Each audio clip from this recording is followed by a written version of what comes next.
Bismillah, Pejuang Langit, sehari bersama Ustadz Maulana semakin membuat saya kagum. Selain sosok pendakwah, beliau ini pejuang keluarga sejati loh.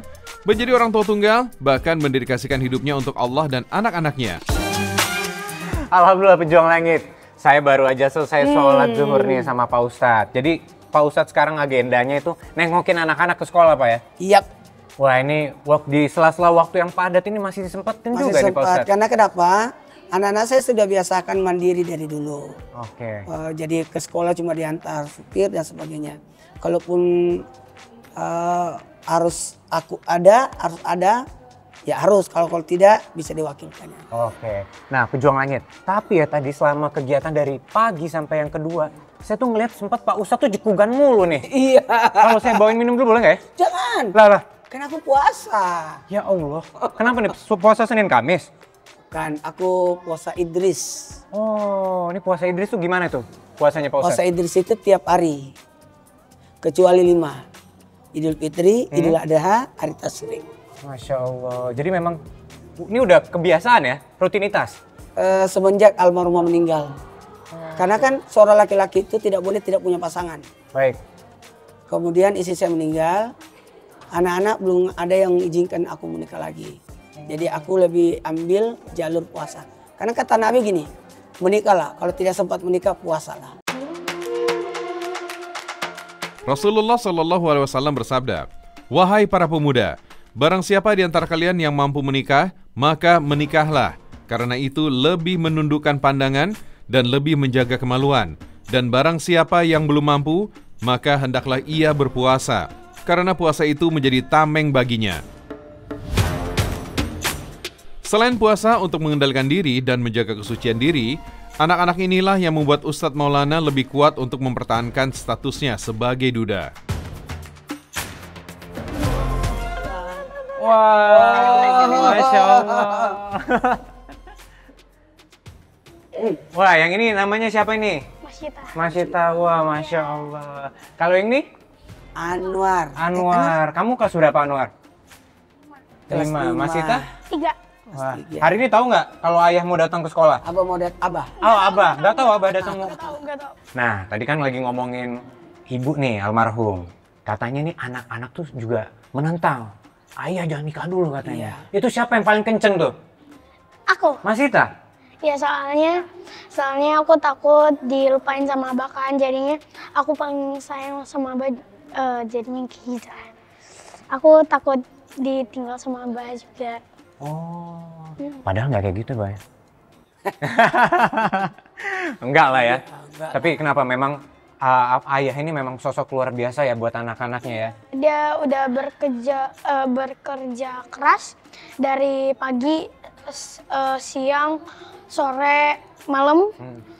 Dan itu menurut aku luar biasa banget. Masya Allah. Halo Anwar, Ayah.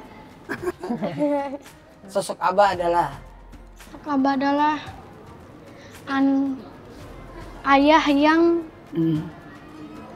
kerja keras Masya Allah. dan membanting pulang. Tapi kalian waktu pas ada ayah itu keputusan buat narik kalian semua ke Jakarta tuh pada seneng gak sih? Menurut aku seneng ya, soalnya kalau kalau ditinggal sama abah itu udah berat banget. Jadinya aku ikut-ikut aja biar nggak ditinggal. Sejak jadi orang tua tunggal, setelah sang istri meninggal dunia 6 tahun silam, Ustadz Maulana baru merasakan sendiri betapa luar biasanya peran seorang ibu. Karena pekerjaannya tidak ada habis-habisnya dari bangun sampai tidur lagi. Apalagi saat itu dirinya berdakwah di Jakarta dan anak-anaknya di Makassar. Makanya selama berdakwah, Ustadz Maulana harus mendelegasikan tugas merawat anak-anak dengan cara menunjuk 7 orang keluarganya, mulai dari mertua, ipar, dan saudaranya, untuk mengurus keempat anaknya. Ia sebut dengan istilah 7 menteri sebagai pengganti peran istrinya, mulai urusan pendidikan sampai kesehatan. Masya Allah. Itu kan aku pernah diajarin baca. Nah, aku kan belum bisa ya, soalnya aku masih TK.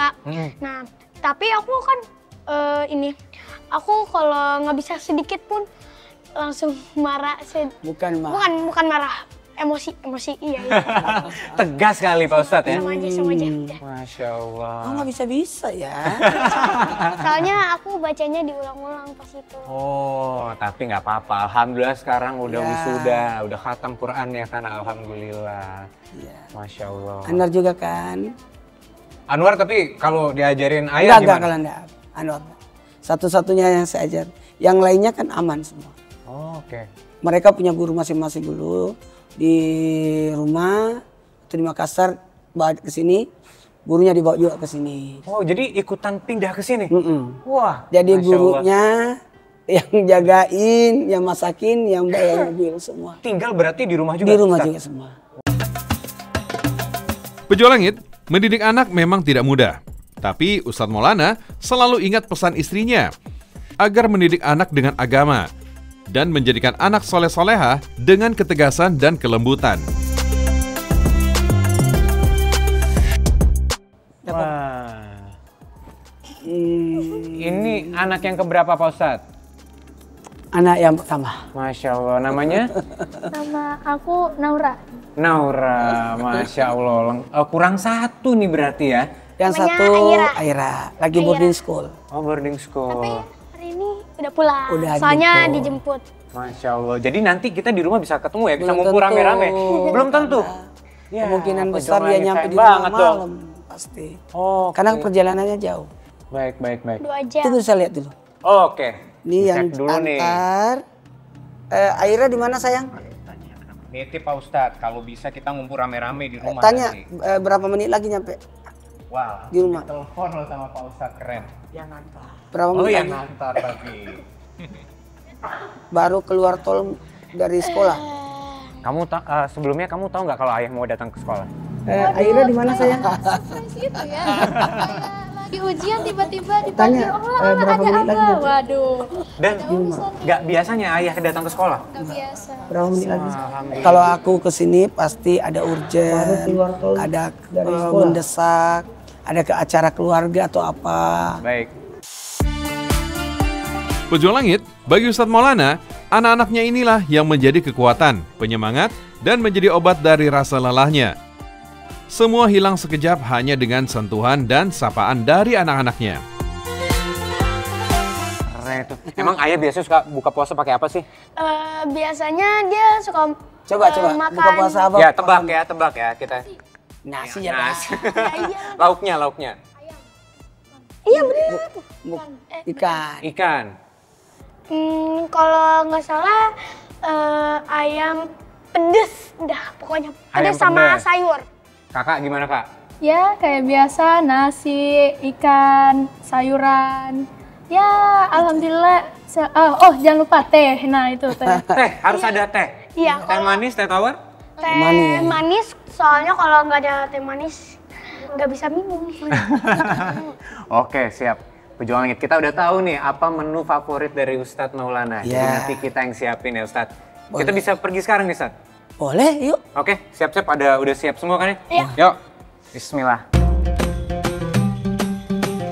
Pejuang Langit, alhamdulillah bisa ke rumah Ustadz Maulana. Sekalian gabung nemenin Ustadz buka puasa. Kalau orang Makassar, makanan kesukaannya emang nggak jauh-jauh dari ikan-ikanan. Masya Allah. Bismillahirrahmanirrahim. Allahumma rabbika amantu wa taqabbal minni innaka antas samiul alim. Allahumma barik lana fima razaqtana wa qina adzabannar. Iya, ini kan saya udah bawa ini makanan-makanan buat Ustadz berbuka nanti. Masya Allah Ustadz. Ya. Tadi ada yang lupa saya tanyain. Ini kan anak-anak semua awalan namanya berawal dari huruf M. Ya. Itu inspirasinya artinya apa sebenarnya Ustadz? Sebenarnya kami ini keluarga cahaya. Saya sendiri Muhammad Nur Maulana. Muhammad itu yang memiliki sifat terpuji, Nur cahaya. Nur itu nama Muhammad juga. Masya Allah. Nah, salah satu nama Nabi Muhammad adalah Nur cahaya. Muhammad Nur. Isi saya Nur Aliyah. Masya Allah. Itu Cahaya tanpa ketiga. disengaja ya, ketemu Ya, juga Nur sama-sama Nur ternyata. Nur Aliyah. Makanya anak-anak saya semuanya Nur semua. Baik. Munawwarah, Munira, Munawwar, Masyitatun Naira. Masya Allah. Apa artinya semua? Munawwarah yang diberi cahaya, kemudian Munira yang bercahaya, Masya Allah. kemudian Anwar kumpulan cahaya. Wah. Anwar yang bercahaya juga. Kemudian ini Masita Naira, Masita yang cerah bercahaya. Waduh, terlihat ya pejuang langit. Anak-anak dari Ustadz sini, wah luar biasa. Bercahaya semuanya. Keluarga yang bercahaya. Oh, yang satu lagi di kamar, lagi ada urusan. Pejuang Langit, sebagai pejuang dakwah, Ustadz Maulana sadar betul akan kekuatan nama. Makanya, anak-anaknya diberi nama yang baik dan maknanya pun dalam. Karena nama itu tak sekedar tanda, tapi doa.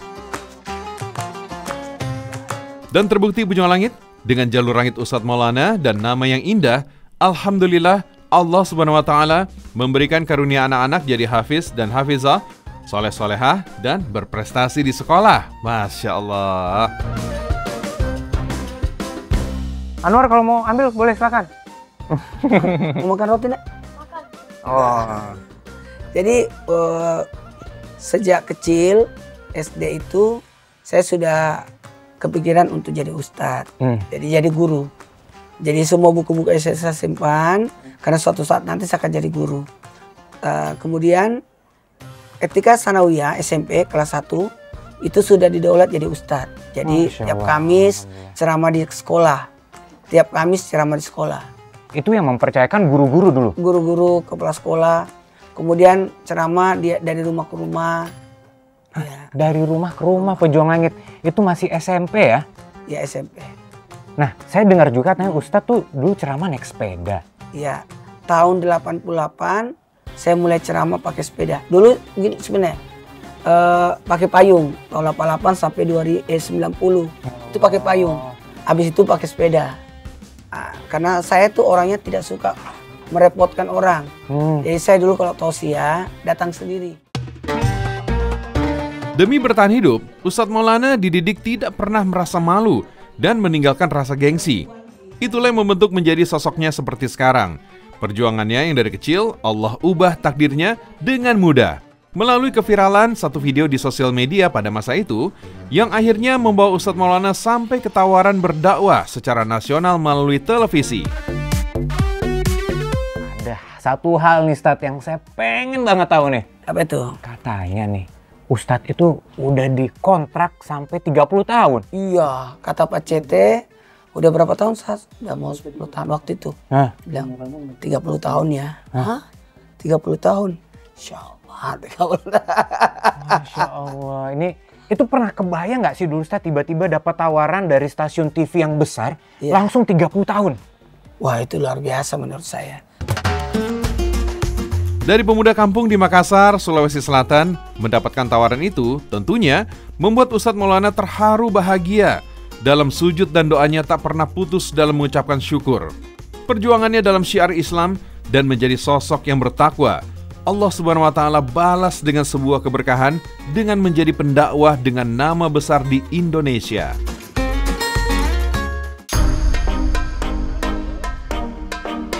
Luar biasa. Seluruh tenaga, waktu, dan fisik beliau curahkan sepenuhnya untuk dakwah dan keluarga tercinta. Ternyata amalan puasa yang dijalani setiap hari bukan melemahkannya, tapi justru menjadi sumber kekuatan dan kesehatan beliau. Masya Allah.